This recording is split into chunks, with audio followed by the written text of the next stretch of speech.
Olá, gente querida, é um privilégio, uma alegria poder mais uma vez chegar ao ar com essa programação da Igreja Missão da Última Hora, programa que tem por nome Cristo para os Povos, trazendo uma palavra de fé, de esperança e de renovo para o seu coração e para a sua família.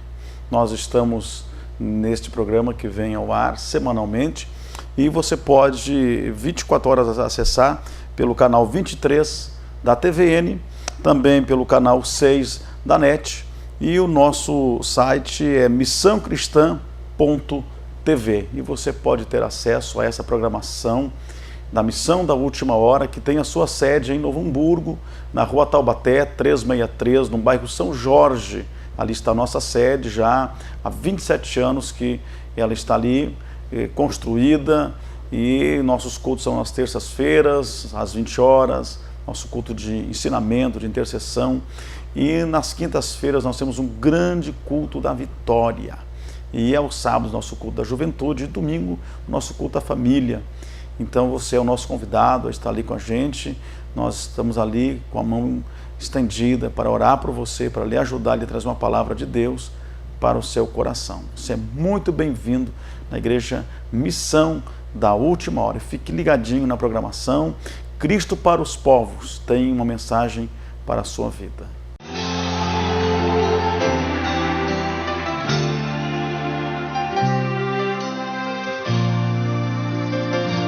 Você sabe se é madrugada e outra vez você perdeu o sono, final da estrada. Desabaram tantos planos, tantos sonhos. As lutas são demais. No teu rosto vejo lágrimas rolarem. Quero ouvir, mas filho, não desista de lutar, porque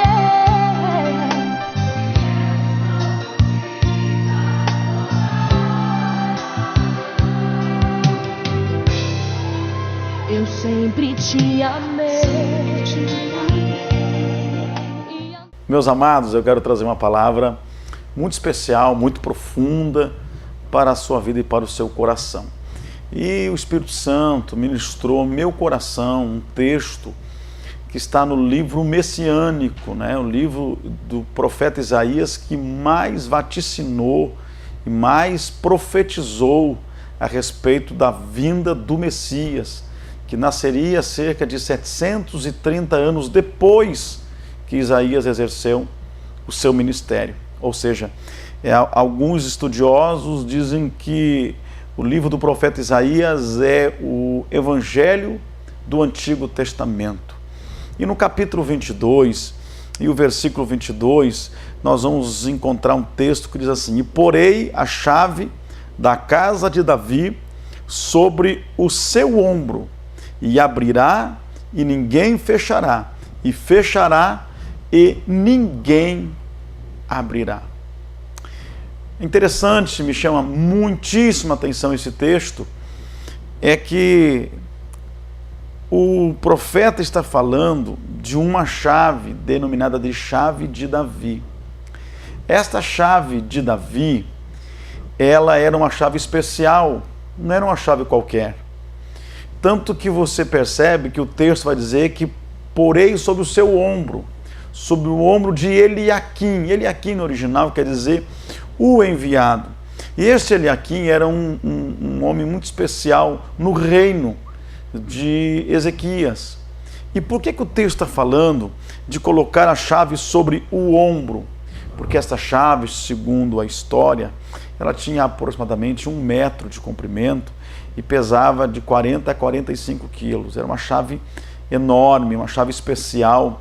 E esta chave, ela abria 5 portas no reinado de Ezequias. É bem verdade que quando a Babilônia invade Jerusalém, essa chave ela desaparece do cenário. Ela não é mais mencionada, assim como também a Arca da Aliança também desaparece. Mas é interessante dizer que ela reaparece no cenário bíblico muitos anos depois. Ela vai aparecer quando João escreve o livro de Apocalipse, no capítulo 3 e versículo 7, Jesus disse: eu sou aquele que tenho a chave de Davi, e a porta que eu abro ninguém fecha, e a porta que eu fecho, essa ninguém mais abre. E interessante dizer que essa chave de Davi, que estava na mão do enviado chamado Eliaquim, e que ele, somente ele, tinha autoridade, tinha esta autonomia, tinha esse poder de usar esta chave e abrir 5 portas no reino de Ezequias. E é esse princípio, é em cima disso que eu gostaria de discorrer aqui um pensamento, um raciocínio, uma reflexão que tem tudo a ver com a nossa vida, que tem tudo a ver com o nosso cotidiano. Porque nós estamos vivendo um tempo de tantas portas fechadas, não é assim?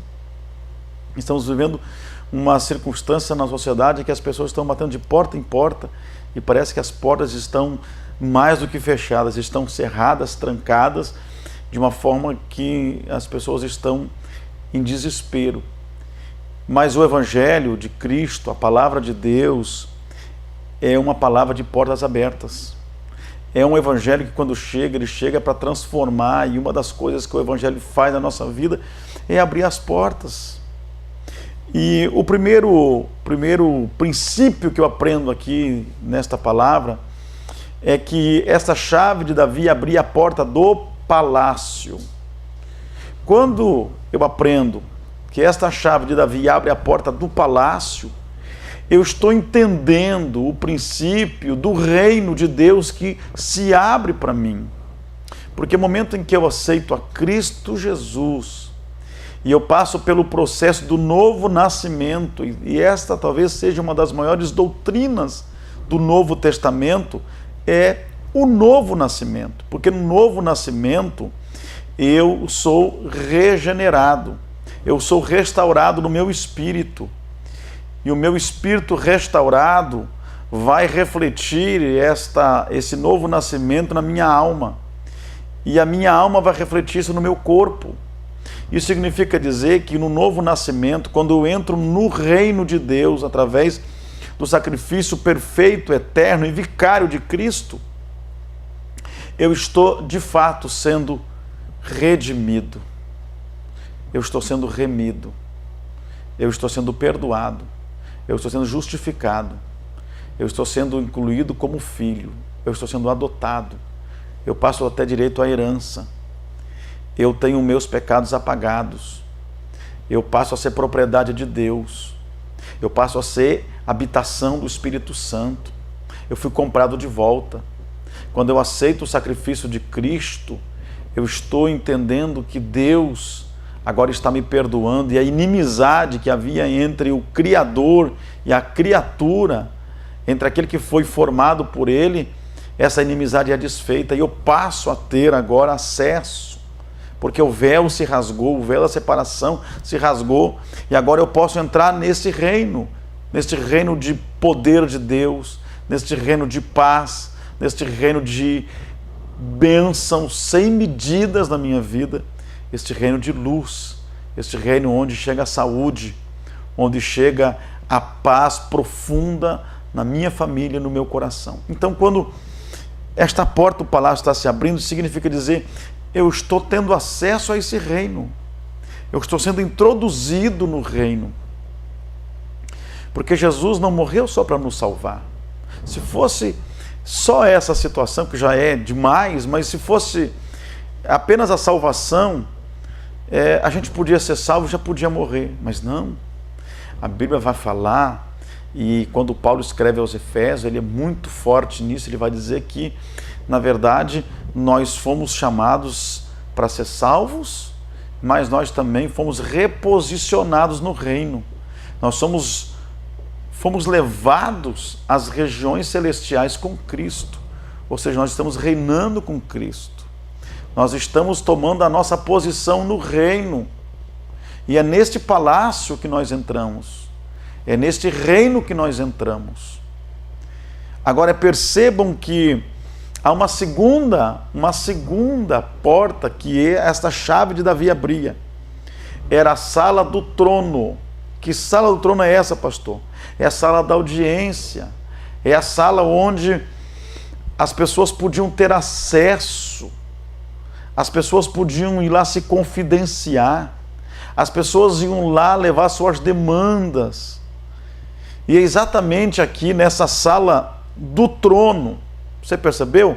Primeiro o palácio. Eu sou introduzido no reino por Cristo, através de Cristo. Eu sou levado a um momento de comunhão, porque Cristo não é um ser que está numa esfera, numa dimensão que eu não tenha contato com Ele. Não, eu tenho acesso ao Senhor, eu posso estar diante do trono agora, para encontrar socorro em tempo oportuno para a minha vida.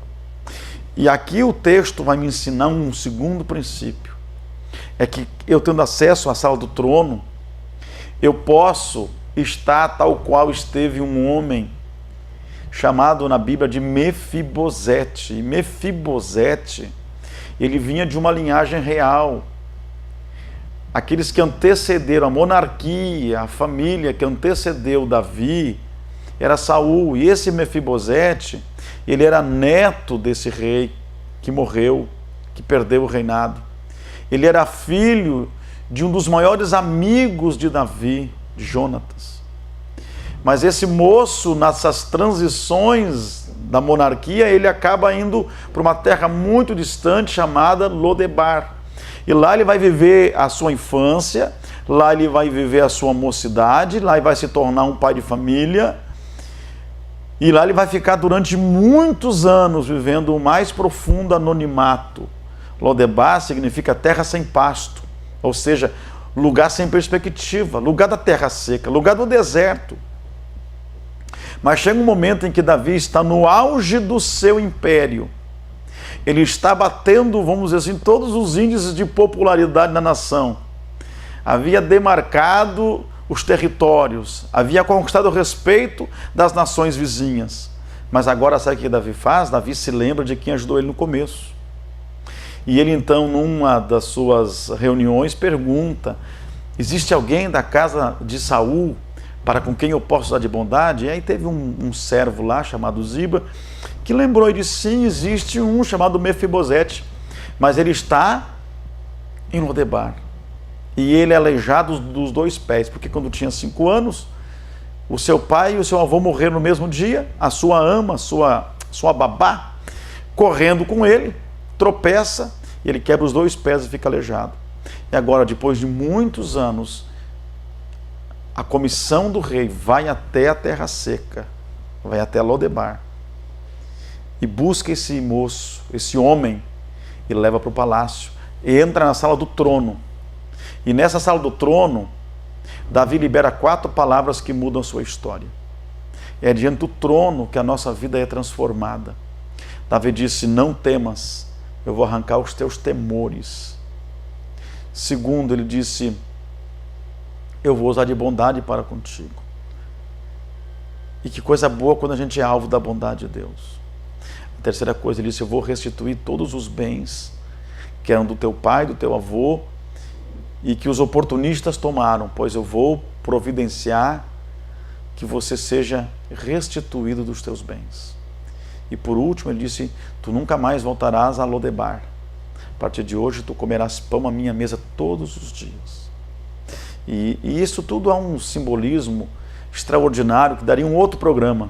Só essas 4 palavras proferidas no trono, nós aprendemos os maiores princípios da misericórdia e da graça de Deus. Então, como o nosso tempo é sucinto, eu quero apenas dizer que a sala do trono é lugar da gente poder ter acesso ao Senhor. O nosso Deus é um Deus de contato, um Deus de comunhão. A terceira porta era a porta do tesouro. Está entendendo? Essa chave abria a porta do palácio, quer dizer, o reino de Deus se abriu para mim. Esta porta abria a sala do trono, significa que eu estou num reino onde eu tenho acesso ao rei, eu tenho contato com ele, eu tenho comunhão com ele, e ele lembra de mim e vai na minha terra seca me buscar. Está entendendo? Mas a terceira porta aqui é a porta do tesouro. Tesouro. Eu estava falando agora, ainda essa semana, lá no nosso templo sede, eu não quero me tornar repetitivo, mas eu tenho um princípio muito forte, você não pode deixar de aprender isso. E é a nossa questão da condição e da posição. Você quer entender um pouquinho isso? A condição é tudo que acontece aqui fora. A condição é tudo aquilo que reflete de forma positiva, negativa na nossa vida.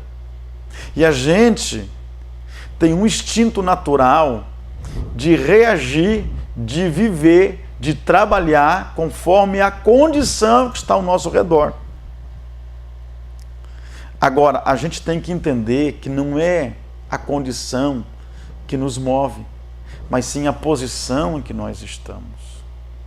Então eu queria muito que você pudesse aprender esse princípio, que quando a gente está na sala do tesouro, significa que o Senhor está abrindo essa porta e dizendo: eu tenho um tesouro para a sua vida.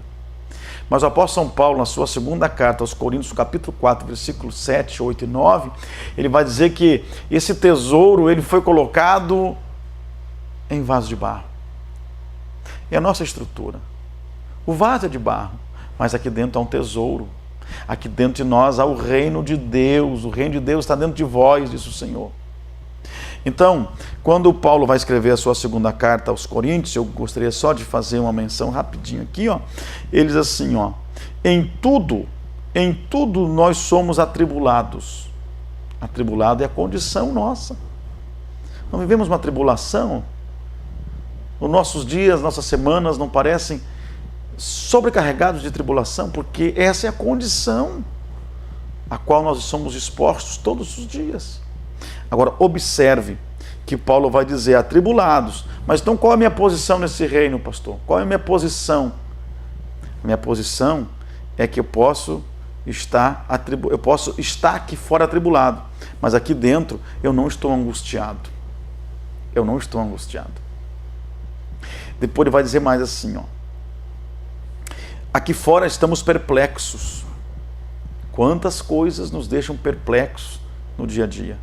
Mas aqui Paulo está dizendo, mas não desanimados. A condição é a perplexidade. Mas a minha posição é que eu não estou desanimado.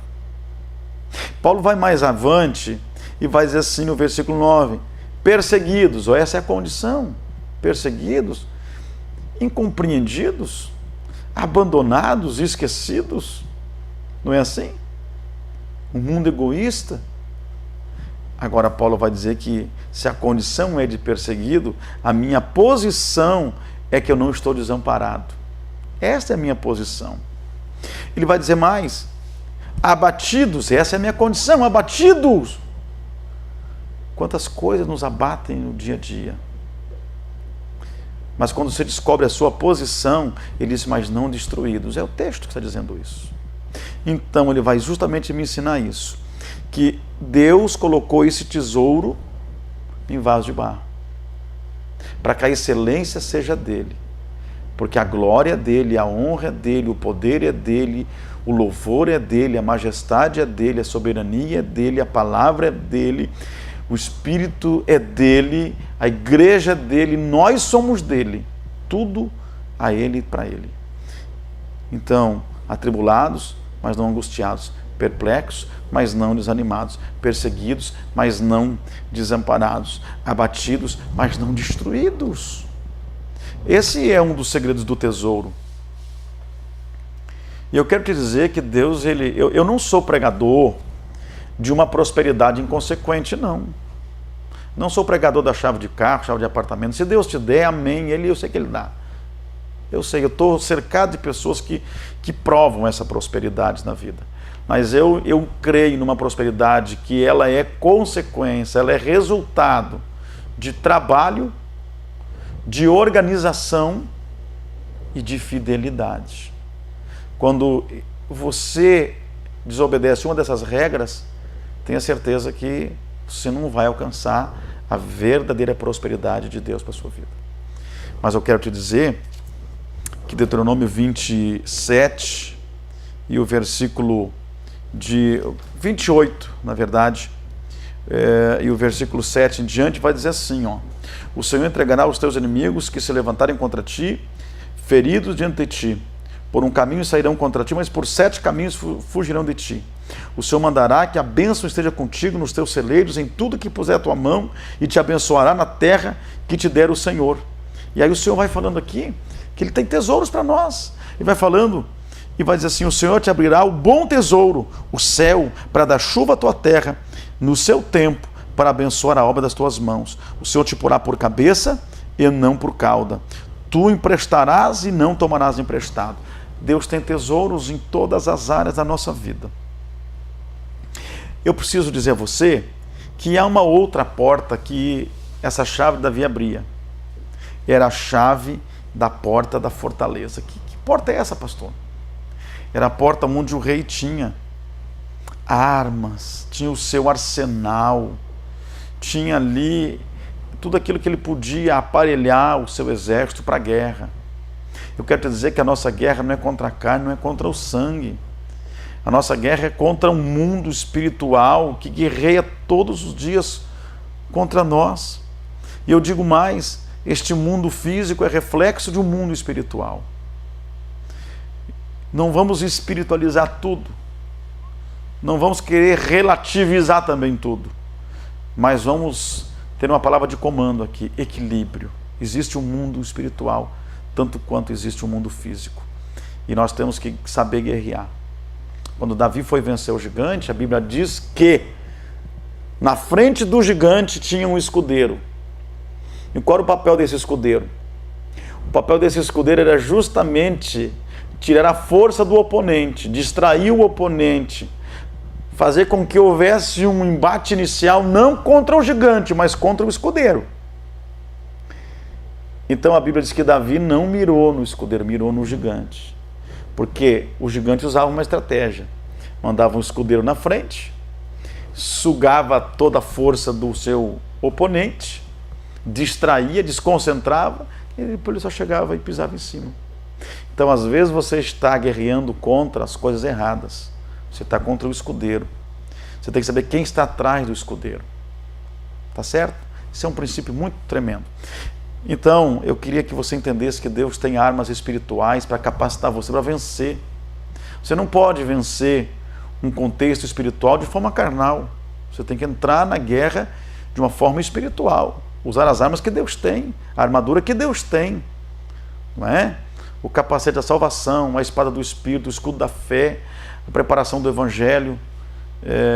Enfim, existe uma armadura que reveste a igreja para vencer. Porque o Senhor nos deu poder e autoridade para pisar serpentes e escorpiões. Amém? E uma última porta que essa chave abria era a sala do banquete. Sala do banquete. E talvez seja lá que Davi se inspirou, né, para escrever o Salmo 23. Preparas-me uma mesa na presença dos meus adversários. Você gosta de sentar com seus inimigos? Eu não gosto. Você tem prazer de ficar na presença das pessoas que te perseguem, que não acreditam em você, que te criticam, que trabalham nos bastidores contra você? Eu não gosto. Mas aqui Deus está dizendo que nessa sala do banquete, Ele prepara uma mesa na presença dos teus inimigos. O que o teu inimigo não conta é que essa porta vai se abrir e Deus vai te sustentar.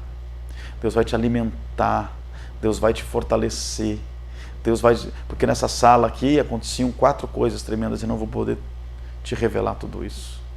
Mas é nessa sala que as pessoas sabiam que ele era honrado. Eu queria orar pela sua vida, orar pela sua família e profetizar de uma forma muito consciente, muito responsável, de que o Senhor tem portas abertas para a sua vida. Ele quer abrir a porta do palácio, a porta do seu reino, para você conhecer a dimensão desse reino. Ele quer abrir a porta do seu trono, para você poder derramar a sua alma e o seu coração e suas lágrimas perante Ele, diante do trono. Ele quer abrir para você, Ele quer abrir para você a sala do tesouro. Ele quer depositar dentro de você valores e princípios que tornarão você uma pessoa vencedora e exemplar nessa sociedade. Ele quer abrir para você a porta que dá acesso às armas espirituais e quer colocar você numa sala do banquete para você ter a sustentação e a provisão dele. Oremos ao Senhor. Nosso Deus, nosso Pai, nós queremos te louvar nesta hora pela tua palavra, Senhor, que é inerrante, que é infalível, que é eterna e poderosa. E eu creio, Senhor, que ela é viva e eficaz ao ponto de promover uma transformação na vida, no lar, na família, na vida de todos aqueles que estão nos ouvindo, Senhor. Tu pode impactar e pode tocar e restaurar e curar e libertar. E esta causa perdida pode ser revertida numa grande conquista e numa grande vitória no nome do Senhor Jesus Cristo. Amém. Igreja Missão da Última Hora, que vem ao ar com essa programação Cristo para os Povos, trazer sempre uma palavra de reflexão, de impacto para a sua vida. E nossa matriz está lá na rua Taubaté, 363, no bairro São Jorge, em Novo Hamburgo. Nossos cultos terças, quintas, sábados e domingos, sempre no horário das 20 horas. E você é o nosso convidado a estar conosco ali na Missão da Última Hora. Uma igreja que já está ali há 27 anos construída, e nesses 27 anos nós já alcançamos mais de 50, 60 cidades, levando a palavra do Mestre, a semente do Evangelho. Deus abençoe a todos, no nome do Senhor Jesus, e até a próxima programação. Amém.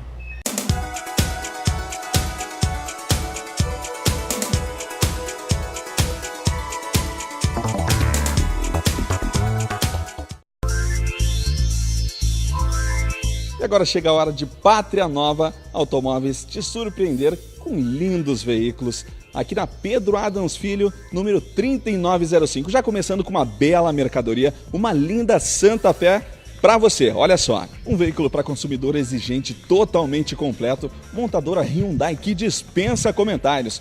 Airbag duplo, ar-condicionado digital, automático Tiptronic. Toda essa tecnologia e qualidade por apenas R$ 81.990. Tá barato demais? Vem pra cá!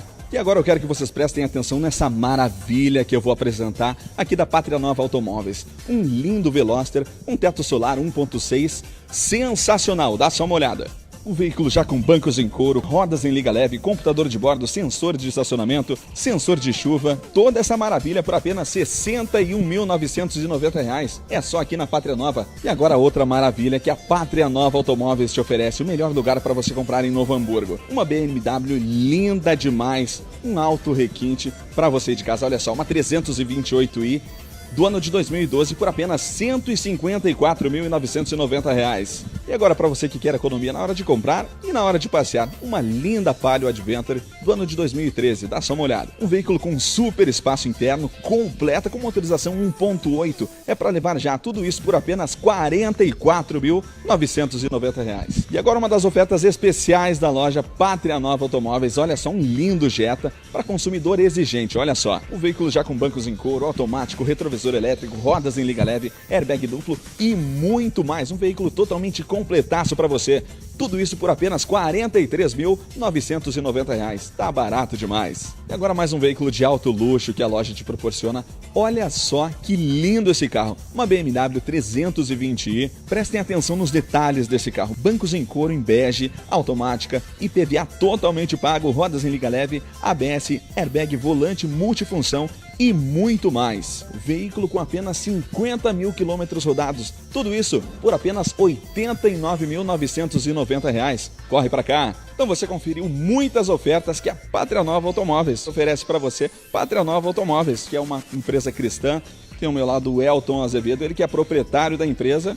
E Elton, para quem quiser conferir todas as oportunidades que a loja oferece, qual é o endereço de vocês? É a Avenida Pedro Adams Filho, 3905, no coração de Novo Hamburgo, no bairro Pátria Nova.